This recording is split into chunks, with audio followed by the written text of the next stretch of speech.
আসসালামু আলাইকুম রহমতুল্লাহি ওবরকাতুহু। সম্মানিত দর্শক, বিএনপির একজন শীর্ষ রাজনৈতিক নেতা যিনি এই মুহূর্তে দলের অতি গুরুত্বপূর্ণ পদে রয়েছেন, তার একটি শব্দ, ইংরেজি শব্দ, রিকনসিলিয়েশন। বিএনপি এই রাজনীতিতে, বাংলাদেশের যে চলমান রাজনীতি, সেখানে তারা রিকনসিলিয়েশন চাচ্ছে। এখন এই রিকনসিলিয়েশনটা কি? এটি বহুমাত্রিক। সেটি হলো সকলের সঙ্গে সমঝোতা করে, কাউকে কাউকে ছাড় দিয়ে এই সমাজে যে মানুষের রাজনৈতিক উইল ফোর্স রয়েছে, আশা এবং আকাঙ্ক্ষা রয়েছে, সেই আশা এবং আকাঙ্ক্ষা অনুযায়ী রাজনীতিতে একটি সমঝোতামূলক নীতি আনা, একটি ব্যালেন্স, ভারসাম্য আনা, কাউকে কাউকে ছাড় দেওয়া এবং রাজনীতিতে কাউকে কাউকে পুনর্বাসন করা, এই টোটাল যে কর্মকাণ্ডগুলোকে রিকনসিলিয়েশন বলা হয়। এখন বাংলাদেশের যে রাজনীতিতে রিকনসিলিয়েশন বলতে এই মুহূর্তে কি বোঝায়? সঙ্গত কারণেই পরাজিত শক্তি। এখানে আওয়ামী লীগকে বোঝাবে, ওয়ার্কার্স পার্টিকে বোঝাবে, রাশেদ খান মেনন সাহেবের, হাসানুল্লাহ কিনু সাহেবের যে পার্টি সেটাকে বোঝাবে, জাসদ, জাতীয় পার্টিকে বোঝাবে, অর্থাৎ আওয়ামী লীগ এবং তার যারা সহযোগী সংগঠনগুলো রয়েছে, তার সঙ্গে সঙ্গে তাদের যে বন্ধু প্রতিম যে সংগঠনগুলো ছিল, সবাইকে নিয়ে একত্রে রাজনীতি করে এরপরে জনগণের উপরে ভোটের ময়দানে সিদ্ধান্ত নেয়ার যে প্রক্রিয়া, এই প্রক্রিয়াটা বিএনপি শুরু করতে চাচ্ছে। দ্বিতীয়ত হলো যে অতীতের যে কর্মকাণ্ডগুলো রয়েছে, সেই কর্মকাণ্ডগুলোকে প্রাইমা ফেসি, ইংরেজিতে একটা শব্দ আছে, এই প্রাইমা ফেসি ধরে আর এটাকে প্রিজুডিস বানিয়ে, এটাকে প্রিয়াম্বেল বানিয়ে, সংবিধানের ভাষা আছে প্রিজুডিস, ম্যালিস, প্রিজুডিস এবং ম্যালিস, এই দুটো হলো ক্রিমিনোলজির ভাষা। অর্থাৎ আপনি কারোর সঙ্গে একটা সমঝোতায় আসতেছেন, কিন্তু আপনার মনের মধ্যে একটা বিদ্বেষ রয়েছে, হিংসা রয়েছে, ম্যালিস এবং প্রিজুডিস। অথবা আপনি একটা পূর্ব শর্ত দিয়ে যা কিছুই করেন না কেন, তাল গাছটি আমার, কিংবা আপনি সবকিছুর উপর একটা জিনিস বসিয়ে দিলেন যে এটার ভিত্তিতে সবকিছু হবে। সংবিধানের যেমন একটা প্রিয়াম্বেল থাকে, এরকম একটা পূর্ব শর্ত, সেই পূর্ব শর্ত দিয়ে আলোচনা। ঠিক ওই রকম না, রিকনসিলিয়েশনে এই কথাটা থাকে না। সেখানে একটা খোলা মন নিয়ে, একটা উদার মন নিয়ে সকল পক্ষ বসেন এবং একটি বৃহত্তর স্বার্থে, দেশের কল্যাণ, জাতির কল্যাণ এবং মানব কল্যাণে কি করে কাজ করা যায়, এই বিষয়গুলোকে সাধারণত রিকনসিলিয়েশন বলা হয়। অতীতে বহুবার বহু জাতিগোষ্ঠী মানে এরকম রিকনসিলিয়েশন করেছে। যেমন আয়ামে জাহিলিয়াতের সময় 100 বছরের একটা যুদ্ধ চলছিল। আরবের গোত্ররা মক্কা, ইয়ামেন, যেটিকে এখন হেজাজ বলা হয়, সেই হেজাজের যত জাতিগোষ্ঠী রয়েছে, তো এর মধ্যে নজদ এবং হেজাজ, মানে নজদ হলো এখন যে সৌদি আরবের রাজধানী রিয়াদ, ওইটা আলাদা এলাকা, ওইটাকে বলা হয় উত্তর আরব। আর দক্ষিণ আরব যেটাকে হেজাজ বলা হয়, অর্থাৎ মক্কা, মদিনা, ইয়ামেন, তায়েফ, তো এই এলাকাকে বলা হয় নজদ।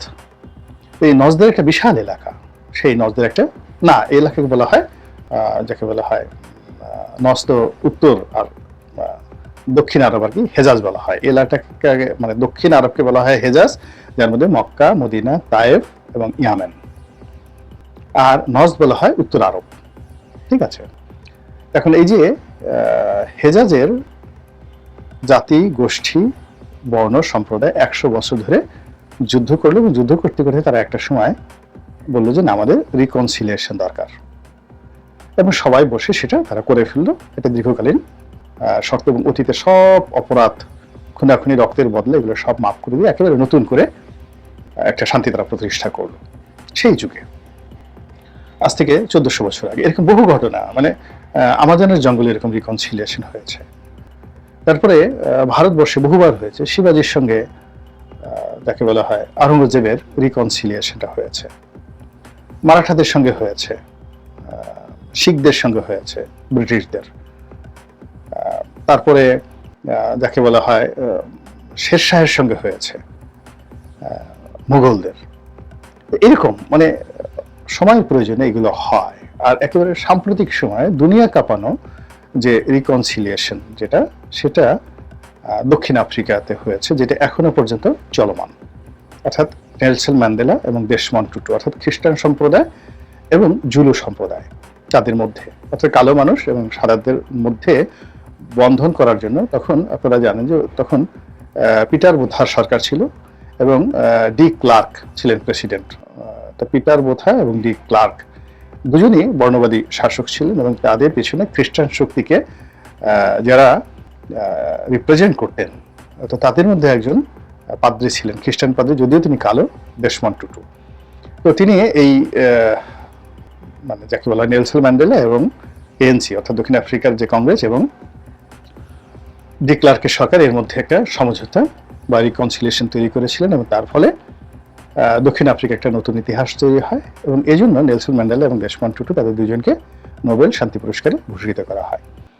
একই ঘটনা ঘটেছিল আইজাক রাবিন এবং ইয়াসির আরাফাতের মধ্যে, কিন্তু সেটা পার্টলি এখন মাহমুদ আব্বাস মানে প্যালেস্টাইনের একটি অংশে এখনো বলবৎ আছে সেই রিকনসিলিয়েশনটা, কিন্তু হামাস সেটাকে মানেনি, বলছে যে না এটা হবে না। বিশেষ করে ইয়াসির আরাফাতের মৃত্যুর পরে মাহমুদ আব্বাস যেভাবে ইয়াসির আরাফাতের স্ত্রীকে ম্যানেজ করে ক্ষমতাটা দখল করলেন এবং অনেকটা উদারনৈতিক একটা যাকে বলে রাষ্ট্র ব্যবস্থা তিনি কায়েম করতে চাইলেন, ইসরায়েলের সাথে সামঞ্জস্য রেখে, জর্ডানের সাথে সম্পর্ক রেখে এবং মিশরের সাথে সম্পর্ক রেখে, অনেকটা লিবারেল প্রকৃতির, যেটা হামাস মেনে নিল না, যেটা হিজবুল্লাহ মেনে নিল না, ফলে তারা আলাদা হয়ে গেল। এবং জনগণ, গাজার যারা জনগণ রয়েছে অর্থাৎ পশ্চিম তীরে যারা জনগণ, তারা মাহমুদ আব্বাসের সঙ্গে রইল এবং এখন পর্যন্ত তারা ভালো আছে, কিন্তু গাজার যারা জনগণ তারা ইসমাইল হানিয়াকে সমর্থন দিল এবং গাজার সেখানে আলাদা গভর্নমেন্ট তৈরি করলো এবং তার পরিণতিতে আজকে বুঝতে পারেন। ফলে ওই সময়টিতে যে রিকনসিলিয়েশনটা হয়েছিল সেটা এখন ফিলিস্তিনের একটি অংশে এখন পর্যন্ত কার্যকর, কিন্তু বাকি অংশ সেটা হয়নি। ফলে রিকনসিলিয়েশনের ইতিহাস কিন্তু রয়েছে, সব জায়গাতে রয়েছে। এখন বাংলাদেশে এখন সেই রিকনসিলিয়েশনটার কথা বলা হচ্ছে। কেন? বিএনপি যে জিনিসটা দেখছে ঠিক আছে, আমরা এখন 35% বিএনপির সাপোর্ট, ঠিক সেম আওয়ামী লীগেরও 35% সাপোর্ট রয়েছে। জামাত যদি ধরেন 5 থেকে 6% জামাতের সাপোর্ট রয়েছে, তো 35, 70 আর 5, 80। বাকি যে 20% লোকজন রয়েছেন তারা মূলত এর মধ্যে বাকি 5% ছোট ছোট দলের মধ্যে, আর যাকে বলা হয় বাকি 10% আসলে কোনো দল করে না। এই গেল একটা সমীকরণ।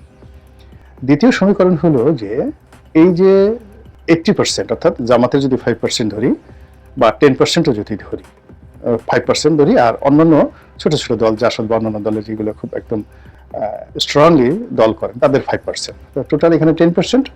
বিএনপি এবং আওয়ামী লীগের হলো 35, 70%, 80% লোক। তো এরা রাজনৈতিক দল করে, কিন্তু এই 80%-এর মধ্যে অ্যাট লিস্ট 50% লোক মানে 40% লোক তারা ভোট দেওয়ার সময় নিজের বিবেককে জাগ্রত করে এবং প্রার্থীকে পছন্দ হলে ভোট দেয়। মানে তারা দল করে বিএনপি বা দল করে আওয়ামী লীগ, কিন্তু স্থানীয় যে রাজনীতির যে সমীকরণ সেই সমীকরণ অনুযায়ী তাদের দলের প্রার্থী পছন্দ না হলে তাদের পুরো পরিবারের ভোটটা সুইং করে। তাহলে কি হলো দেখুন, যে যদি একেবারে ভোট প্রতীক দেখে ভোট হয় তাহলে এখানে 40% লোক, অর্থাৎ সেই যে অর্ধেক মানে 80%-এর অর্ধেক 40% লোক তারা কিন্তু প্রার্থী দেখে ভোট দিচ্ছে। এখানে রাজনৈতিক দলগুলোর একটা ঝুঁকি থাকে, ভীষণ রকম ঝুঁকি থাকে। আর বাকি 40% লোক তারা দলীয় প্রার্থীকে ভোট দিচ্ছে। এখানে 40% লোক দলীয় প্রার্থীকে ভোট দিচ্ছেন, আর ওদিকে যদি 40% আমরা এখানে ধরি তারা প্রার্থীকে ভোট দেয়, আর 10% রয়েছে যারা নিরপেক্ষ, তারা হয়তো ভোটই দেয় না। তো অলমোস্ট 50% রয়েছে ফ্লোটিং ভোট। একেবারে এটা হলো নর্মাল ইকুয়েশন। এরপরে যদি আপনি আরো জটিল দিকে যান, সেখানে যদি আপনি মহিলা ভোটার ধরেন, বিএনপি, আওয়ামী লীগ, জামাত, তাদের যে মহিলা ভোটার, সেই মহিলা ভোটারদের একটা বিরাট অংশ তারা প্রার্থীর গুণাগুণ বিচার করে, প্রার্থীর চেহারা সুরত বিচার করে, এবং মহিলা ভোটারদের মধ্যে যারা তরুণ তারা প্রার্থীর মধ্যে ম্যানশিপ দেখে, যারা প্রবীণা তারা তার মধ্যে একটা ছেলে, মানে নিজের ছেলে সন্তান সুলভ একটা আকুতি তার কাছে চায়। অর্থাৎ মহিলা ভোটার যারা রয়েছে, সেটা যে দলেরই হোক না কেন, অর্থাৎ 80% যারা একেবারে দল করেন অন্ধ, এই মহিলা ভোটারদের অলমোস্ট অর্ধেক তারা সুইং করে, আলাদা সুইং করে। আচ্ছা, এরপরে যারা নতুন ভোটার হয়েছেন, এই নতুন ভোটার সম্পর্কে কিছুই বলা যায় না। এই নতুন ভোটার 100% তারা সুইং করবে স্থানকাল পাত্র ভেদে। ফলে বিএনপির যে 35% বা জামাতের যে 5% to 6%, অথবা আওয়ামী লীগের 35%, এখন এর মধ্যে যে সুইং করছে, নারী ভোটার সুইং করছে, নতুন ভোটাররা সুইং করছে, আর ওই যে অর্ধেক ভোটার যারা খুব কনজারভেটিভ না প্রার্থী দেখে, সব মিলিয়ে আসলে রাজনৈতিক দলগুলোর হাতে মানে নির্ভর করার মতো আওয়ামী লীগের হাতে 10% ভোটও নেই, বিএনপির হাতে 10% ভোটও নেই, আর জামাতের হাতে সেই যাকে বলা জামাতের যে ভোট, সেই ভোট যদি 5% দেয় তাহলে 1% ভোটও জামাতের হাতে নেই। This is the reality. এখন এই যে গত 8 মাসে আমরা যা কিছু দেখছি, সবকিছু এলোমেলো হয়ে গেছে। অর্থাৎ একটা মৌচাক, সেই চাকটা খসে পড়েছে এবং মৌ নিয়ে গেছে, চাকও নিয়ে গেছে। এখন এই যে একটা মৌচাকে যে 10 লাখ মৌমাছি থাকে, সেই মৌমাছি এখন কি করছে? উড়ে বেড়াচ্ছে। এখন তারা উড়ে বেড়াচ্ছে রানীকে কেন্দ্র করে। রানীর একটা রয়্যাল জেলি থাকে, সেই রয়্যাল জেলির যে সুগন্ধ, ওটাকে অনুভব করে এই 10 লাখ মাছি ঘুরে বেড়াচ্ছে এবং রানীর হুকুমে তারা আবার একটা নতুন রিকনসিলিয়েশন করছে, নতুন একটা চাক তৈরি করছে। তো মৌমাছি প্রকৃতির একটা উদাহরণ। সেই উদাহরণ থেকেই এখন এই যে রাজনীতির যে মৌচাক, সেই মৌচাকটি ভেঙে ফেলা হয়েছে। এখানে যে মধু, এটা মৌয়াল যারা আছে তারা নিয়ে গেছে।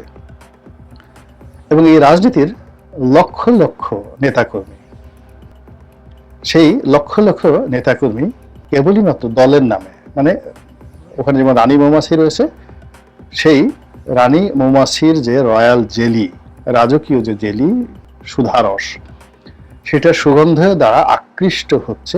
একইভাবে বাংলাদেশের যারা রাজনীতির মৌমাছি, তারা রাজনৈতিক দলগুলোর যে রয়্যাল জেলি, আওয়ামী লীগ, বিএনপি, জামাত, জাতীয় পার্টি, এই নামগুলি হলো তাদের রয়্যাল জেলি। এখানে শেখ হাসিনা, খালেদা জিয়া, তারেক রহমান, জয়, এরশাদ কিচ্ছু না। এখানে ওই পার্টির নামটা ব্র্যান্ডিং হয়ে গেছে। এর কারণ হলো আমরা সবাই যখন মনে করি যে একজন ব্যক্তি অপরিহার্য, ধরুন যতদিন জিয়া রহমান সাহেব ছিলেন, তার বাইরে তো আমি কোনো কথাকে কল্পনা করিনি, কিংবা যতদিন বেগম জিয়া সুস্থ ছিলেন, কেউ তারেক রহমান সাহেবের কথা কল্পনা করেনি, মনে করতে যে ভবিষ্যতে আসতে পারেন, কিন্তু কল্পনা করেনি। আবার যতদিন হোসেন শহীদ সরওয়ার্দী ছিলেন, বা ভাসানী যখন ছিলেন দলের প্রধান, কেউ কল্পনা করেনি হোসেন শহীদ সরওয়ার্দী আসবেন। হোসেন শহীদ সরওয়ার্দী জমানা পর্যন্ত কেউ কল্পনা করেনি শেখ মুজিব আসবেন। বঙ্গবন্ধু যখন এলেন, কেউ শেখ হাসিনার কথা স্বপ্নেও কল্পনা করেনি, কল্পনাই করেনি। হয়তো বিকল্পভাবে চিন্তা করতে যে বড় জোর শেখ মনি আসতে পারে 75 পর্যন্ত। আবার এখন শেখ হাসিনার বাইরে কেউ কল্পনা করছে না। এটা যেমন স্বাভাবিক, একইভাবে যারা কল্পনা করছে না, ক্ষমতায় থাকে, তারা মনে করে যে আমি ছাড়া বোধহয় এখানে আর বিকল্প নেই। কিন্তু বাস্তবতা হলো যে পার্টির যে রয়্যাল জেলি, ওটা ব্র্যান্ডিং হয় তার নামের কারণে। কংগ্রেস, বিজেপি, কিংবা ইংল্যান্ডের যে পার্টিগুলো আছে, লেবার পার্টি, টরি পার্টি, কনজারভেটিভ পার্টি, কিংবা ধরুন আমেরিকাতে যারা আছে রিপাবলিকান, ডেমোক্র্যাট, এরকম। তো বাংলাদেশেও কিন্তু এরকম ব্র্যান্ডিং হয়ে গেছে পার্টিগুলো। এবং এখন পর্যন্ত ঘুরে ফিরে আপনি যত কিছুই বলেন না কেন, জিএম কাদেরকে যত তুচ্ছ-তাচ্ছিল্য করেন না কেন, লাঙ্গল প্রতীক দিয়ে একটা ফেয়ার ইলেকশন ছেড়ে দেন, তারপর গিয়ে দেখেন রংপুর, গাইবান্ধা, কুড়িগ্রাম, নীলফামারী, এই সমস্ত এলাকায় কি ঘটে। জাস্ট একটা ফেয়ার ইলেকশন দিয়ে দেখেন, মানুষ ছাড়ে না কখনো। মানে মানুষের হৃদয় এমন একটা ব্যাপার, এখানে যদি একবার কাউকে আশ্রয় দেয়, সেটা লাঙ্গল হোক, জাতীয় পার্টি হোক, আবার ছেড়ে দেন যে এলাকাতে জামাত, যেমন রাজশাহীর চাঁপাইনবাবগঞ্জ, নবাবগঞ্জ, এরপরে আমাদের যে সীমান্ত যে এলাকাগুলো রয়েছে, বিশেষ করে সাতক্ষীরা জেলার কয়েকটি সিট, এরপরে বেনাপোল এই এলাকাতে, তারপর সাতকানিয়া, চট্টগ্রামে আরো একটা দুটো সিট আছে। তো এই এলাকায় দেখেন শত কিছুর মধ্যে কিন্তু জামাতের নামটা রয়ে গেছে, আপনি বাদ দিতে পারবেন না। পাবনাতেও আপনি আলী হাসান মুজাহিদি সাহেবের এলাকাতে গিয়ে দেখেন এখন লোকজন তার কথাই বলে, কিংবা পিরোজপুরে গিয়ে দেখেন সাইদি সাহেবের কথা সেখানে বলবে, এবং তার রিপ্রেজেন্টেশন হিসেবে তার ছেলেরা ঘোরাফেরা করছে, লোকজন তার মধ্যেই দিলওয়ার হোসেন সাইদিকে খুঁজে পাচ্ছে এবং জামাতকে একই সঙ্গে কাজ করছে। এইভাবে আসলে রাজনৈতিক দলগুলো একটা রয়্যাল জেলি ছড়ায় সব দিক থেকে। তো এই জিনিসগুলো আপনি বাদ দিতে পারবেন না। ওটাকেই বিএনপির যে নেতা তিনি রিকনসিলিয়েশন করতে চাচ্ছেন। যদি এই প্রস্তাবনাটা রাষ্ট্রবিজ্ঞানের দৃষ্টিতে দেশের যারা নীতি নির্ধারণী তারা গ্রহণ করেন, এবং নেতৃবৃন্দ যারা আছেন তারা যদি জনগণের সামনে ওইভাবে কথাবার্তা বলতে থাকেন, তাহলে আমি মনে করি যে এটা জাতি হিসেবে আমাদের জন্য একটা বিরাট গর্বের। এই জাতি একবার জেগে উঠেছিল গোপালের আমলে, অর্থাৎ 100 বছর মাৎসান্যায়ের পর তারা রিকনসিলিয়েশন করেছিল গোপালের জমানাতে। গোপালকে তারা রাজা বানিয়েছিল, তখন সবাই সবিগো ভুলে গিয়েছিল। এখন যদি আবার এই সময়টিতে এসে আওয়ামী লীগের জুলুম অত্যাচার সব কিছু ভুলে গিয়ে নতুন একটা রিকনসিলিয়েশন হয়, এবং যারা অন্যায় করেছে, চুরিচামারি করেছে, টাকা পাচার করেছে, খুন খারাপি করেছে, তাদেরও বিচারটা যদি আওয়ামী লীগই স্বীকার করে নেয় যে হ্যাঁ বিচার হবে, কোনো অসুবিধা কি, অন্যায় করেছে তো অস্বীকার করার উপায় নেই, তারা তো সাধারণ ক্ষমা চায় না, বা এটা আওয়ামী লীগের লোকজনও চায় না। তো এই বিষয়গুলো লক্ষ্যমূর্তি নিয়ে যদি একটা সমঝোতা হয়, আমি মনে করি যে রাজনীতির একটা নতুন দিগন্ত উন্মোচিত হবে, এবং এই মুহূর্তে রাজনীতির আকাশে যে কালো মেঘগুলো দেখা দিয়েছে এই কালো মেঘগুলো দূর হয়ে যাবে। মহান আল্লাহ আমাদের সবাইকে হেদায়েত দান করুন এবং হেফাজত করুন। আসসালামু আলাইকুম ওয়া রাহমাতুল্লাহি ওয়া বারাকাতুহু।